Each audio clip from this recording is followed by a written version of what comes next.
हमारे चैनल को सब्सक्राइब करें और बगल के बेल आइकन बटन को दबा दें ताकि हमारी नई वीडियो सबसे पहले आप तक पहुंचे।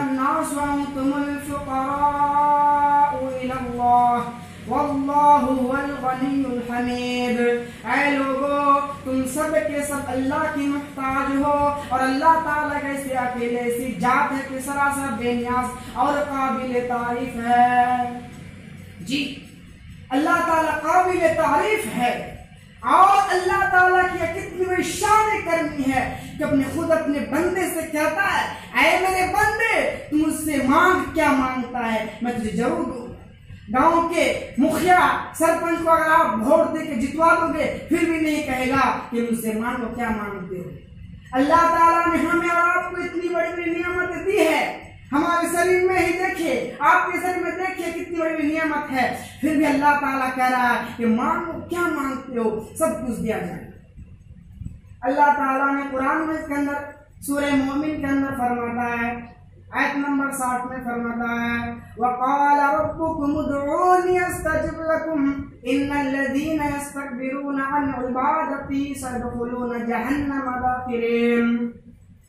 तुम्हारा रब कहता है कि मुझसे मांगो, क्या मांगते हो, सब दिया जाएगा, और जो लोग घमंड करते हैं उसको जलील व खार के जहन्नम के अंदर डाल दिया जाएगा। क्या घमंड करते हैं। इखलास होना चाहिए जब आप दुआ कीजिएगा अल्लाह से, उसमें आपको इखलास होना चाहिए। मगर मेरे प्यारे अजीज दोस्तों और भाइयों, अल्लाह ताला से दुआ की कुछ आदत और शर्त भी कुरान व हदीस में बयान की गई है, उनके शर्त के मुताबिक बेहद जरूरी है। अल्लाह ताला फरमाता है सूरह आराफ आयत नंबर 55, उदू रब्बकुम तदर्रुअन व खुफियता इन्नहु ला युहिब्बुल मुअ्तदीन। अपने रब को गिड़गिड़ाते हुए चुपके पुकारो, हद से आगे बढ़ने वालों को पसंद नहीं करता। इस आयत करीमा में मालूम हुआ कि दुआ में तजरी होना चाहिए। दुआ की तरीकों में से एक और तरीका है कि उसमें इखलास होना चाहिए। रियाकारी और रियानमूद का जज्बा आपके दिल में नहीं होना चाहिए। अगर जज्बा बराबर भी अगर आपके दिल में यह जज्बा रहा तो आपकी दुआ कामयाब नहीं हो सकती। इस्लाम में किसी भी चीज हो उसमें रियाकारी को डालने को मना किया है। नमाज हो, किसी भी इबादत हो, इस्लाम में इबादत को सिर्फ और सिर्फ अल्लाह के लिए अंजाम देने का हुक्म दिया गया है।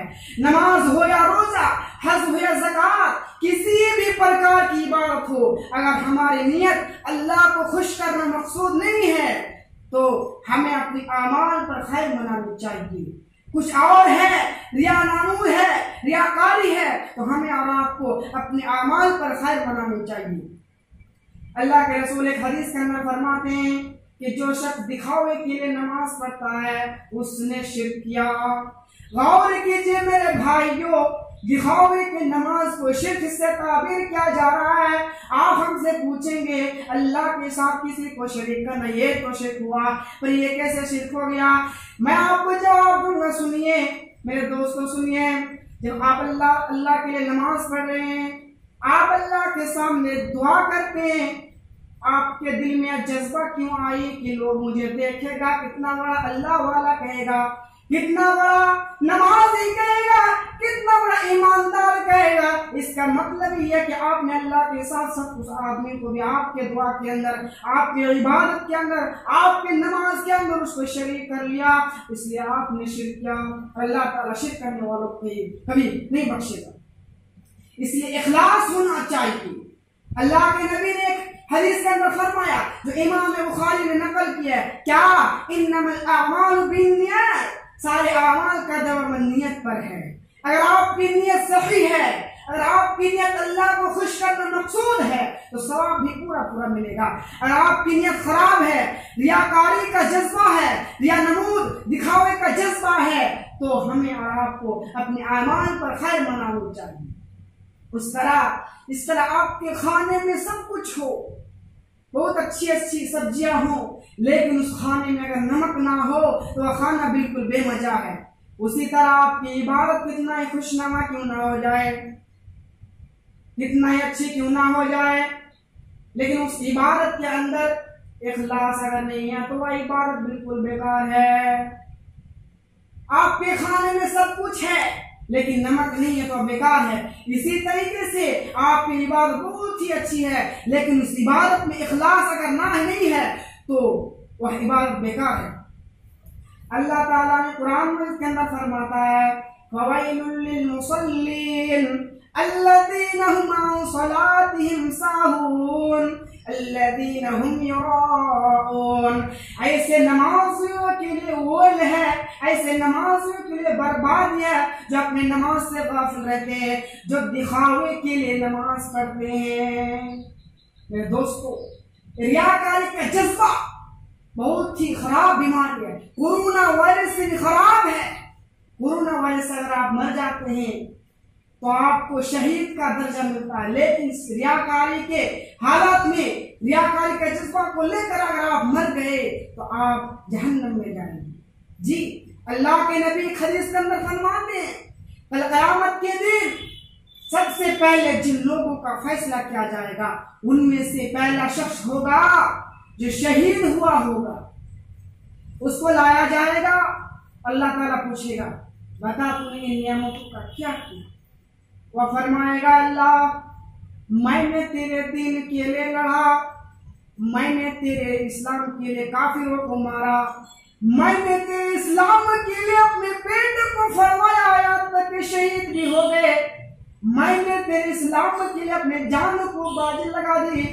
अल्लाह मैंने यहाँ तक किया कि जिंदगी को छोड़कर शहीद हो गए। अल्लाह फरमाएगा कदबता तू झूठा है, तू झूठ बोल रहा है, तूने इसलिए नहीं किया था ताकि इसके करने में तुझे सवाब मिले, इसके करने में तुझे शहीद का दर्जा मिले, इसके करने में तुझे जन्नत मिले। एक रज़ा इलाही के लिए नहीं किया था बल्कि तूने इसलिए किया था ताकि लोग तुझे बहुत ही बहादुर के, लोग तुझे बहुत ही बड़ा लड़ने वाला आदमी कहे, लोग तुझे बहुत ही बड़ा शहीद होने वाला आदमी कहे, इसलिए क्या था तेरे अंदर भी रिया नमूद था। फिर अल्लाह ताला फरिश्तों को हुक्म देगा आए फरिश्ते जाओ इस आदमी को जहन्नम के अंदर डाल दो, क्योंकि इसने मेरे दीन के लड़ा तो था, इसने मेरे दीन के लिए अपने पेट को फड़वाया तो था, इसने मेरे दीन के लिए काफिरों को मारा तो था, लेकिन इसके अंदर भी इखलास नहीं था, इसलिए उस आदमी को भी जहन्नम पर डाल दिया जाएगा। काम कितना अच्छा कर रहा है, शहीद, लेकिन फिर भी जहन्नम में क्यों? इस इखलास की वजह से। हम आप इखलास को नहीं जानते हैं, इखलास क्या चीज है, इखलास की क्या अहमियत है, हम आप नहीं जानते, उसका समझना चाहिए।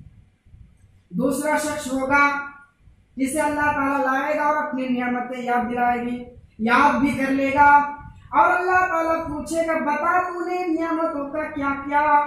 वो आदमी होगा इल्म कुरान होगा, इल्म हदीस होगा, उसको लाएगा और बता, अल्लाह ताला पूछेगा बता तूने इन नियामतों का क्या क्या। वो आदमी बोले अल्लाह खैरुकुम मन तअल्लमल कुरान व अल्लमा, मैंने कुरान को सीखा और दूसरों को सिखाया, मैंने तेरे लिए कुरान को पढ़ा, मैंने तेरे दीन की बातों को लोगों पर शेयर किए, मैंने तेरे दीन की बात पर लोगों को बुलाए, सीधे रास्ते पर लाए, लोगों को तेरी नमाज की बातें सुनाए, कुरान की बातें सुनाए, मैंने तेरे लिए कुरान को पढ़ा। अल्लाह फरमाएगा कदबता तू झूठा है, तू झूठ बोल रहा है, तूने इसलिए नहीं किया था कि इसके करने में तुझे सवाब मिले, इसके करने में लोग हिदायत वाले लोग सीधे रास्ते पर आ जाए, इसलिए नहीं किया था, बल्कि तूने इसलिए किया था ताकि इसके करने में तुझे बहुत ही बड़ा इल्म कुरान, इल्म हदीस है, बहुत ही बड़ा मौलाना मुहद्दिस है, इसलिए क्या था।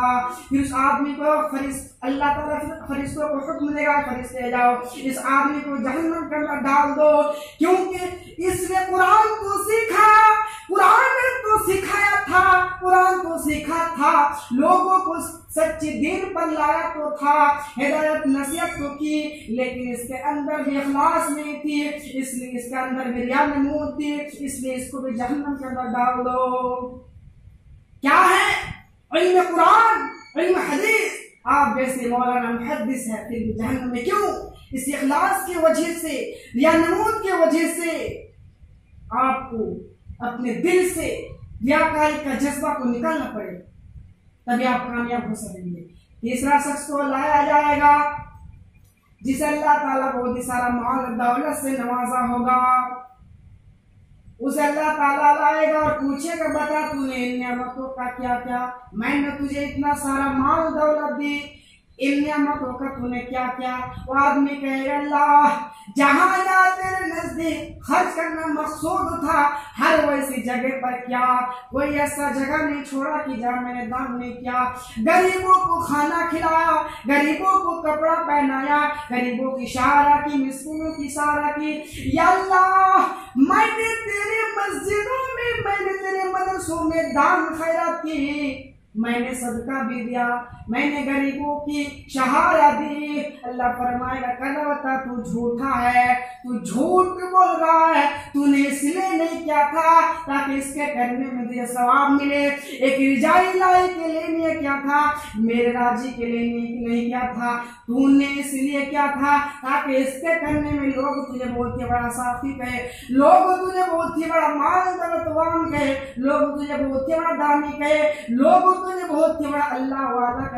इसलिए क्या था, फिर अल्लाह फरिश्तों को हुक्म देगा, फरिश्ते जाओ इस आदमी को जहन्नम के अंदर डाल दो, क्योंकि इसने गरीबों को सहारा तो की, गरीबों को खाना तो खिलाया था, गरीबों को कपड़ा तो पहनाया था, लेकिन इसके अंदर भी इखलास नहीं थी, इसके अंदर बेरिया नमूद था, इसके आदमी को जहन्नम के अंदर डाल दिया गया। देखिए, दान खैरात सदका करने के बावजूद जहन्नम में जा रहा है। इसलिए इस इखलास के लिए, और हम नहीं जानते हैं, इखलास की अहमियत को नहीं जानते हैं। इखलास की अहमियत को समझने की कोशिश कीजिए। अगर आपके अंदर जर्रा बराबर भी, और आपके अंदर रिया नमूद है, और अगर आपकी बहुत अच्छी इबादत है, तो सोच लीजिए आपकी इबादत बिल्कुल बेकार है। तो दुआ में इखलास होना चाहिए। दुआ में हाथ उठाकर मांगनी चाहिए। दुआ में अल्लाह ताला की सिफातों की नाम जो है वो उसको पढ़ना चाहिए और कहना चाहिए, अल्लाह तू रहीम है, तू करीम है, तू मुझ पर भी रहीम और करीम अता फरमा। दुआ में अपने नेक आमाल का हवाला देना चाहिए। बनी इस्राइल की उन 3 लोगों की वाक़या बहुत ही मशहूर है, जो एक गार हिरा में फंस गए थे। जब उन्होंने अपने अपने नेक आमाल का हवाला देकर अल्लाह ताला से दुआ की, तो अल्लाह ताला ने उनको मुसीबत से नजात दी।